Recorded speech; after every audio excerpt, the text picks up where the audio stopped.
Основното јавно обвинителство Гевгелија започна постапка против две лица осомничени за вчерашната сообраќајна несреќа во близина на Удово. Надлежниот обвинител до Основниот суд во Гевгелија доставил предлог за определување мерка притвор во траење од 8 дена за 46-годишниот ДС, државјанин на Република Србија, додека за 60-годишниот ГВ, македонски државјанин, се предложени други мерки за предпазливост.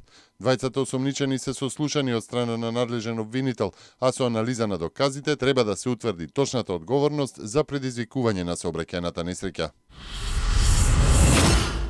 Екипи на специјалните единици нуркачи го пребаруваат езерото Калиманци во местноста Рибнички мост на меѓународниот пат за Бугарија, каде се претпоставува дека се наоѓа возилото и телото на 43-годишниот Дејан од Каменичка Дулица.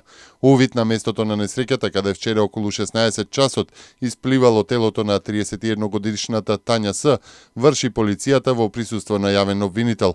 Во близина на акумулацијата се пронајдени траги на автомобил, но не се пронајдени ниту автомобилот, ниту друго лице во водите на езерото.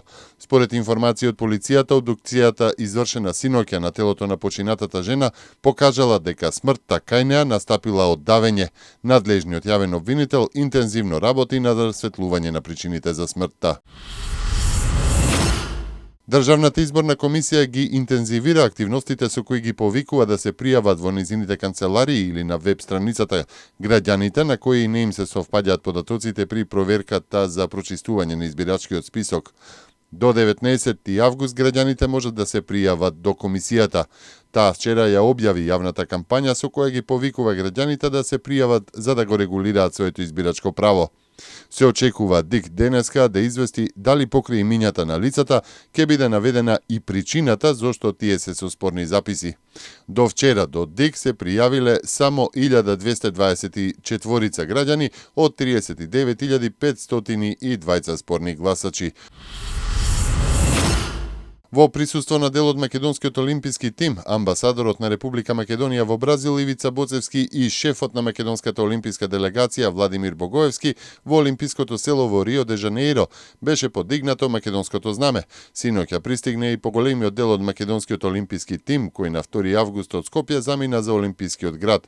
Прва од САД во Рио пристигна пливачката Анастасија Богдановски, која на церемонијата на свеченото отворање утре вечер ќе го носи македонското знаме.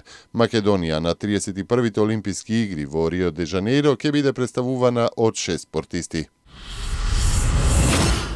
19-годишен напаѓач со нож уби една жена и повреди уште 5 други лица во центарот на Лондон. Инцидентот се случил на плоштадот Расел во квартот Блумсбери, што се смета за еден од центрите на образовниот, интелектуалниот и културниот живот во Лондон. Полицајците го бркале осомничениот и употребиле пиштол за електрошок за да успеат да го совладаат.